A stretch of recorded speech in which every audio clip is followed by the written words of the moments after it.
Yo, what's up, Lin Squad? Kembali lagi di channel Rudy Wepa.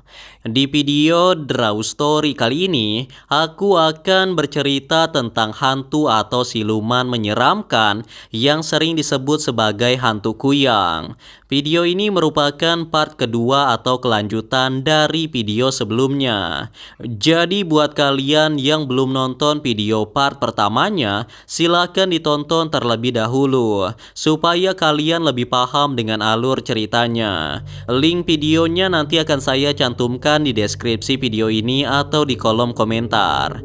Dan seperti biasa, sebelum aku mulai ceritanya, buat kalian yang belum subscribe di channel ini, kalian bisa langsung tekan tombol subscribe-nya sekarang juga nih, supaya kalian selalu mendapatkan notifikasi setiap kali aku mengupload video-video baru. Nah, kalau udah, kita bisa mulai ceritanya. Keesokan harinya Maharati terbangun dari tidurnya dan secara ajaib kondisi wajahnya sudah berubah. Dia sekarang memiliki batang hidung dan dia terlihat lebih cantik dan lebih cerah daripada sebelumnya. Maharati sangat terkejut sekaligus bahagia ketika melihat wajah cantiknya di cermin. Dia seperti tidak percaya dengan apa yang terjadi. Ternyata apa yang dikatakan oleh nenek itu benar-benar terjadi. Dengan gembira Maharati memperlihatkan batang hidungnya itu kepada keluarganya. Semua keluarganya terkejut dan bertanya-tanya bagaimana bisa hidung itu tumbuh di wajahnya Maharati dalam waktu semalam saja. Maharati pun menjawab mungkin ini adalah keajaiban dari Tuhan. Setelah itu Maharati pun bisa berkeliling desa tanpa menutupi wajahnya. Semakin lama wajahnya terlihat semakin cantik dan membuat pandangan orang-orang di sekitar hanya tertuju padanya saja. Bahkan banyak laki-laki yang datang ke rumahnya untuk melamar Maharati. Namun Maharati tidak langsung menerima lamaran para laki-laki tersebut, mengingat mereka pernah menolak Maharati ketika wajahnya Maharati dulu masih cacat. Setahun pun telah berlalu dan Maharati sangat bahagia dengan kehidupannya yang baru. Dia menjadi pusat perhatian orang-orang dan hidupnya juga menjadi lebih mudah sebagai wanita yang paling cantik di desanya. Namun pada suatu hari keanehan terjadi kepada Maharati. Hidungnya yang indah itu tiba-tiba menghilang lagi dan wajahnya kembali jelek seperti sedia kala. Maharati pun panik dan tidak tahu harus berbuat apa. Dia tidak ingin wajahnya menjadi jelek dan dikucilkan seperti dulu lagi. Maharati kemudian mengurung dirinya di kamar karena tidak ingin wajahnya dilihat oleh orang lain. Kemudian saat malam harinya, ada seseorang yang mengetuk jendelanya. Ternyata yang datang adalah si nenek misterius yang pernah memberinya petunjuk. Nenek itu lalu mengatakan kalau Maharati ingin hidup abadi dengan kecantikannya itu, maka dia harus memakan janin bayi. Maharati pun sangat terkejut mendengarnya. Namun dia tidak ada pilihan lain. Dia tidak ingin kehilangan kecantikannya itu. Maharati pun menuruti perkataan si nenek, yaitu memakan seorang bayi yang baru saja dilahirkan. Maharati mulai mencari tahu wanita mana yang baru melahirkan di daerah tempat tinggalnya. Setelah mendapatkan beberapa informasi, Maharati langsung mendatangi rumah tetangganya, yang mana penghuni rumah itu baru saja melahirkan sekitar beberapa hari yang lalu.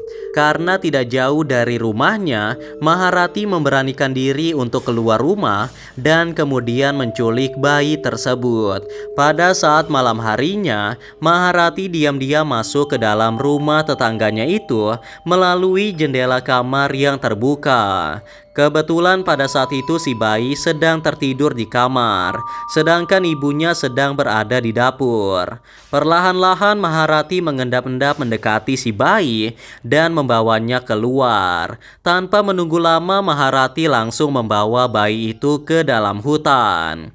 Kemudian dengan sangat keji, Maharati langsung membunuh jabang bayi itu lalu memakannya mentah-mentah. Maharati terlihat seperti bukan manusia lagi. Dia terlihat seperti iblis yang jahat. Demi kecantikan dan keabadiannya, Maharati sampai rela memakan seorang bayi. Sepertinya hati Maharati sudah ditutupi oleh kegelapan. Yang ada di pikirannya hanyalah menjadi cantik dan dipuji oleh semua orang. Dan ternyata apa yang dikatakan oleh nenek itu benar-benar terjadi lagi. Sehari setelah Maharati memakan bayi itu, hidung Maharati pun mulai tumbuh kembali. Wajahnya pun tampak berseri-seri dan menjadi jauh lebih cantik daripada sebelumnya. Maharati sangat bahagia karena dia bisa menjadi cantik lagi. Namun hal ini hanya bersifat sementara saja, sehingga nantinya Maharati harus memakan janin bayi lagi atau meminum darah wanita yang sedang melahirkan agar kecantikannya tidak pudar. Tidak ada seorang pun yang mengetahui rahasianya itu. Sedangkan warga di desa itu mulai cemas karena di bulan itu sudah ada 4 bayi yang menghilang di desa mereka. Mereka menduga bahwa bayi yang diculik itu akan digunakan untuk menuntut ilmu hitam dan akan membahayakan warga desa. Oleh karena itulah bapak-bapak di desa itu mulai berkumpul dan mereka menyusun rencana untuk menjebak si penculik bayi. Mereka mulai menyebarkan berita palsu bahwa nanti malam akan ada seorang wanita yang melahirkan. Mendengar berita itu, Maharati pun sangat senang. Dia akan beraksi seperti biasanya. Pada malam harinya, Maharati pun mengendap-endap masuk melalui jendela kamar dan tanpa diduga, ternyata dia telah dijebak oleh warga. Maharati langsung ditangkap dan diarak keliling desa. Ketika diinterogasi oleh warga, Maharati pun mengaku bahwa dialah yang sudah menculik semua bayi itu. Setelah membunuhnya, Maharati kemudian memakannya mentah-mentah.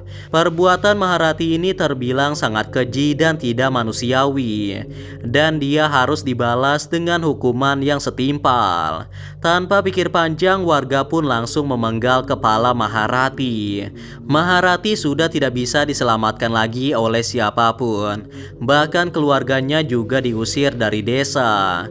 Rumah mereka kemudian dibakar beramai-ramai dan mereka semua dituduh sebagai penuntut ilmu hitam, sehingga Maharati menculik para bayi dan kemudian memakannya. Setelah kematian Maharati, para warga desa pun merasa lega. Mereka mengira desa mereka sudah aman dari Maharati. Namun ternyata mereka salah besar. Apa yang terjadi kepada Maharati benar-benar di luar nalar. Ternyata wanita itu tidak bisa dibunuh. Kepala dan tubuhnya yang terpisah tadi tiba-tiba menyatu kembali dan jantungnya kembali berdetak. Pada saat itu jasad Maharati ditinggalkan di tengah hutan sehingga tidak ada yang melihat kejadian itu. Kalau kalian masih bertanya-tanya mengapa Maharati tidak bisa mati saat dipenggal kepalanya, jawabannya tentu sudah diberikan oleh nenek yang menghasut Maharati. Dia mengatakan kalau Maharati akan cantik dan abadi.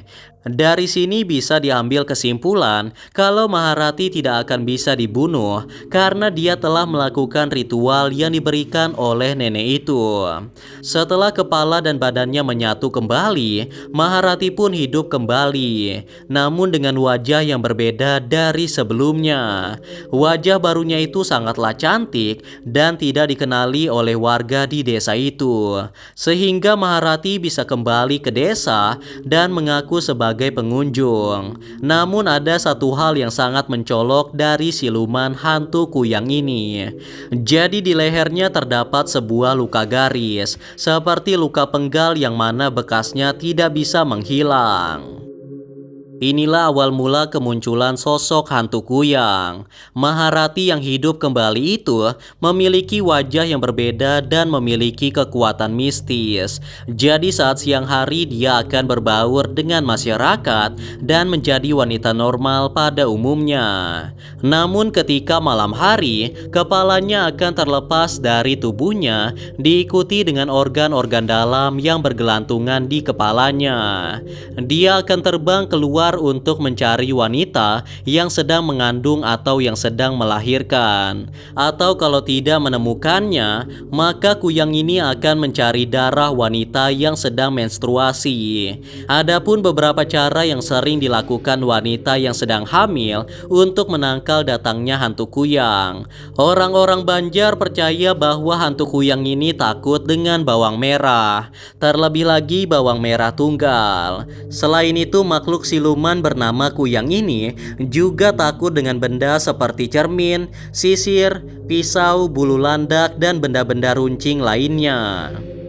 Biasanya kalau di desa Kalimantan ada wanita yang mau melahirkan, maka bapak-bapak di desa itu akan berkumpul dan berpatroli untuk mencari hantu kuyang yang akan datang ke tempat wanita yang akan melahirkan itu. Mereka biasanya membawa sapu ijuk untuk berburu kuyang, karena sapu ijuk dipercaya bisa melemahkan hantu kuyang. Bahkan jika dilempar dan kuyang itu terkena sapu ijuk, maka dia akan langsung terjatuh dan tidak berdaya. Selain itu, ada satu cara lagi untuk menghabisi hantu kuyang.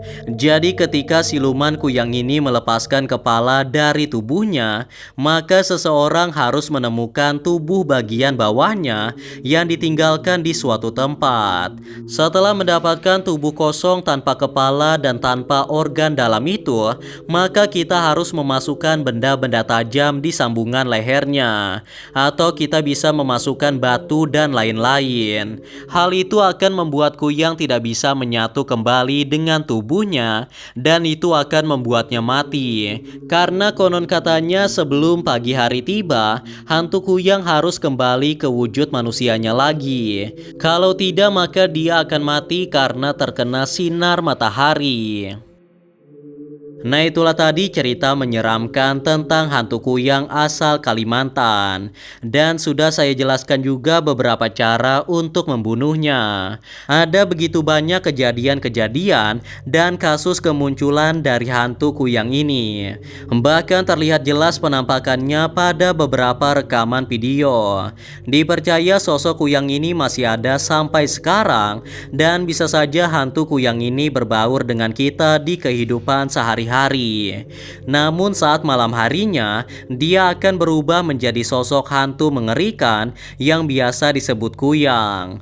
Namun seperti biasa, percaya atau tidak, itu tergantung pada diri kalian masing-masing. Karena video ini hanya bertujuan untuk hiburan semata dan untuk menambah wawasan kita semua tentang cerita-cerita menyeramkan yang ada di seluruh dunia.